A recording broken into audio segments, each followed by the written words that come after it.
Bem-vindo ao Direito Interativo. Aqui você aprende direito de forma clara, prática e objetiva, com explicações didáticas, questões comentadas e conteúdos atualizados para concursos e estudos jurídicos em geral. Nosso objetivo é transformar temas complexos em aprendizado simples, direto e eficiente. Olá! Hoje a gente vai mergulhar em uma das leis mais importantes e transformadoras do Brasil, a Lei Maria da Penha. Ela é muito mais do que um documento legal, sabe? É, na verdade, a principal ferramenta que temos para combater a violência doméstica e familiar contra a mulher.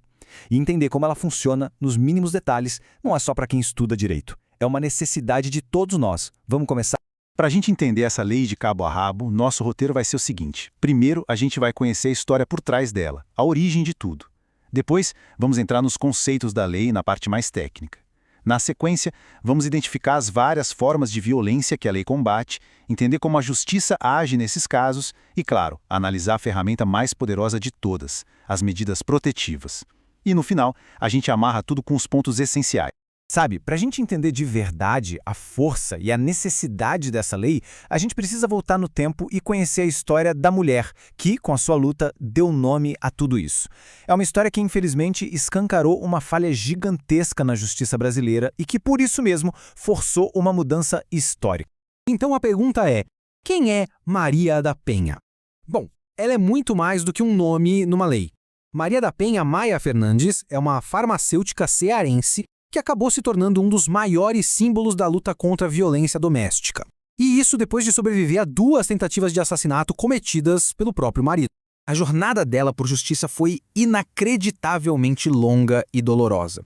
Pensa só, em 1983, o marido atirou nela pelas costas e ela ficou paraplégica. Não satisfeito, ele ainda tentou eletrocutá-la. A denúncia foi feita logo em 84, mas o que veio depois foi um show de horrores da justiça. Quase 20 anos de completa impunidade. O caso só andou de verdade quando, em 1998, foi levado para uma corte internacional que condenou o Brasil por negligência. O agressor só foi preso em 2002 e foi essa vergonha internacional que empurrou o país a criar, em 2006, a Lei Maria da Penha. E essa aqui foi a recomendação que mudou o jogo. A Comissão Interamericana de Direitos Humanos basicamente disse: Brasil, vocês estão sendo tolerantes com a violência doméstica, e isso precisa acabar. Ajam. A Lei Maria da Penha foi a resposta direta a esse puxão de orelha. Um marco que nasceu da dor, mas também da incrível persistência de uma mulher. Ok, agora que a gente já entendeu de onde a lei veio, vamos mergulhar nos pilares jurídicos dela.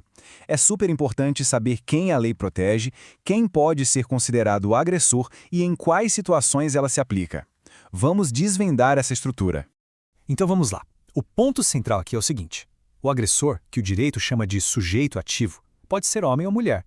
O que define a aplicação da lei é o tipo de relação, doméstica, familiar ou afetiva, e a motivação, que tem que ser baseada em gênero.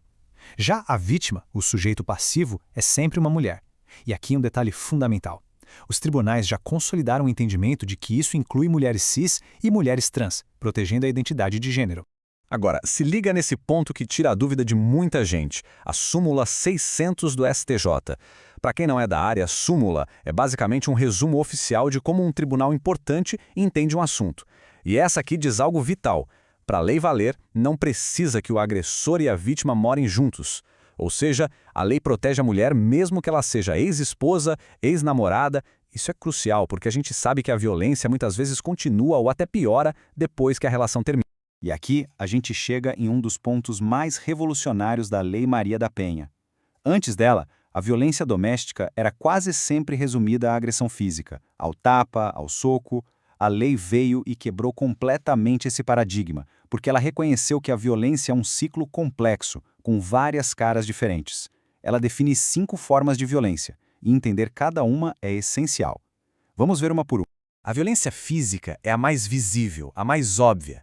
Ela vai desde um empurrão, que a lei chama de vias de fato, até uma lesão corporal grave ou, no extremo, o feminicídio. Mas aqui tem um detalhe jurídico que faz toda a diferença. A ação penal é pública e incondicionada. O que isso quer dizer na prática? Que, uma vez feita a denúncia, o Ministério Público é obrigado a processar o agressor, mesmo que a vítima depois, por medo ou pressão, queira retirar a queixa. É um jeito de proteger a mulher até dela mesma quando está coagida.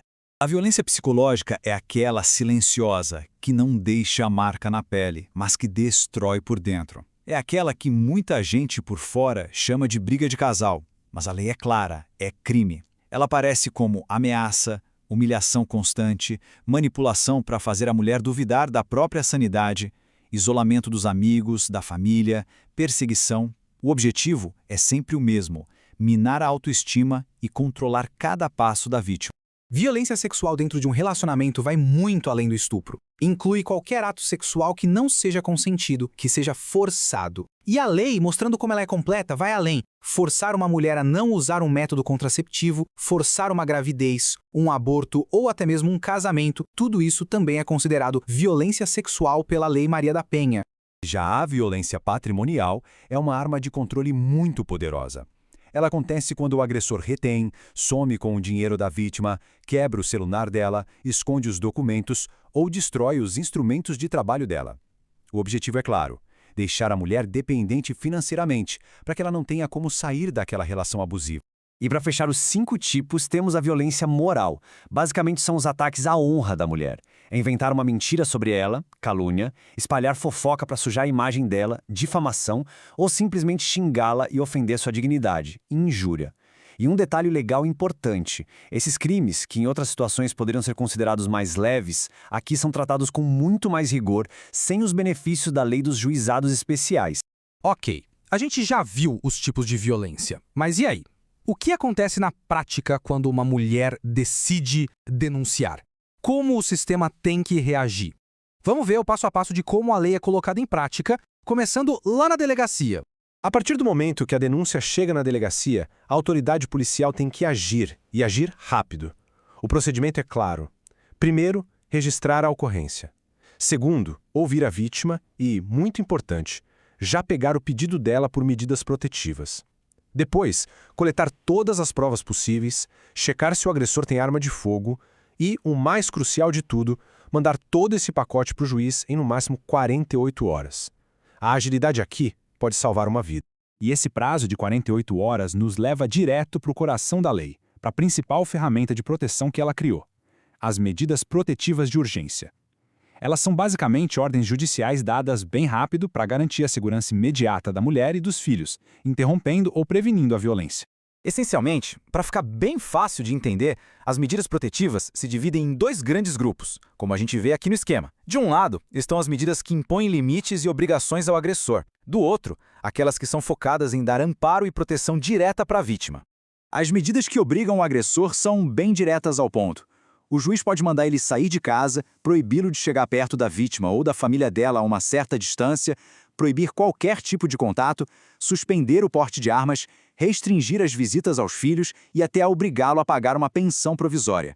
O objetivo é criar uma barreira física e legal para impedir novas agressões. Já do outro lado, as medidas para proteger a vítima buscam dar todo o suporte necessário. Isso inclui desde encaminhar a mulher para um programa de proteção ou abrigo, até garantir que ela possa voltar para casa em segurança depois que o agressor for afastado. A lei também prevê a separação de corpos e medidas para proteger o patrimônio dela, como mandar o agressor devolver bens que ele tenha pego. E para ninguém achar que essas medidas são só um pedidinho do juiz, a lei foi muito clara e muito dura. Descumprir uma medida protetiva não é só uma desobediência, é crime. Um crime específico, com pena de prisão. Isso significa que o agressor que viola a ordem do juiz pode ser preso em flagrante. Isso dá uma força gigantesca para a decisão judicial. Ufa, é bastante informação, eu sei. Então, para a gente fechar e garantir que o mais importante fique bem gravado na memória, vamos fazer um resumão com os pontos-chave da Lei Maria da Penha. Então vamos lá. O que a gente precisa levar de tudo isso? Primeiro, a lei nasceu da luta de uma mulher Maria da Penha e da vergonha do Estado brasileiro. Segundo, a vítima é sempre uma mulher, em uma situação de vulnerabilidade por ser mulher. Terceiro, a violência tem 5 faces: física, psicológica, sexual, patrimonial e moral. Quarto, a ferramenta mais eficaz da lei é a medida protetiva de urgência, feita para agir rápido. E quinto, e talvez o mais importante na prática, desrespeitar uma medida protetiva é crime e dá cadeia. Esses são os pilares. E para a gente terminar, fica uma reflexão no ar. Conhecer a lei por dentro, como a gente fez aqui, é o primeiro passo. Mas não adianta nada ela ser tão bem desenhada no papel se não funcionar na vida real. Então a grande questão é: como nós, como sociedade e como as instituições podem fazer a nossa parte para garantir que essa lei seja aplicada de forma eficaz todos os dias, salvando vidas e fazendo justiça. Se esse vídeo te ajudou, segue o canal Direito Interativo para não perder os próximos conteúdos. Obrigado por assistir, bons estudos, boa preparação, e te espero no próximo vídeo.